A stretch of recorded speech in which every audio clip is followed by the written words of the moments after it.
اب یہاں پہ صرف ایک چھوٹا سا مسئلہ، جن مسلمان بھائیوں یا بہنوں کے روزے رمضان المبارک میں کسی وجہ سے رہ گئے، کسی وجہ سے، ماؤں بہنوں کے تو ہر حال میں ہی رہنے ہوتے ہیں الا یہ کہ وہ امید سے ہوں، تو اب ہمیں شوق اتنا چڑھا ہوتا ہے شوال المکرم کے 10 روزے رکھنے کا، 6 روزے رکھنے کا، لیکن شریعت کو ہم نہیں سیکھتے۔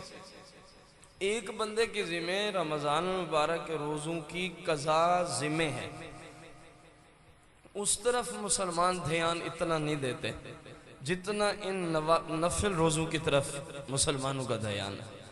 تو ایسے شخص پر فرض عین ہے فی الفور سب سے پہلے اپنے رمضان المبارک کے روزوں کی قضا کرے۔ کیوں کہ رمضان المبارک کے روزے کی قضا ایسے ہی لازم ہے جیسے آج ہم نے اللہ کا حکم مانتے ہوئے رمضان کا روزہ رکھا ہوا۔ فرق اتنا ہے، یہ ادا ہے وہ قضا ہے، لازم ہونے میں کوئی فرق نہیں ہے۔ یہ بھی فرض ہے جس کو ہم اپنائے ہوئے ہیں، یہ فرض عبادت ہے۔ کون سی ہے؟ اور ایسی عظیم فرض عبادت ہے 15-16 گھنٹے متواتر آپ سوئے ہوئے ہیں، آپ کام کر رہے ہیں، متواتر آپ فرض عبادت کرنے میں مصروف ہے، عمل اندازہ لگا۔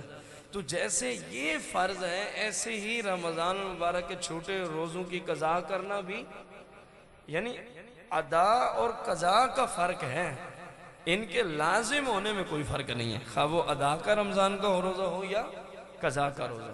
تو لہٰذا اپیل ہے شریعت کا آپ سے یہی تقاضا ہے، جن کے روزے رمضان المبارک کے قضا ہوئے ہیں وہ سب سے پہلے ان کا اہتمام کرے، ساتھ نفلی روزے رکھے، اسلام اس کو منع نہیں کرتا۔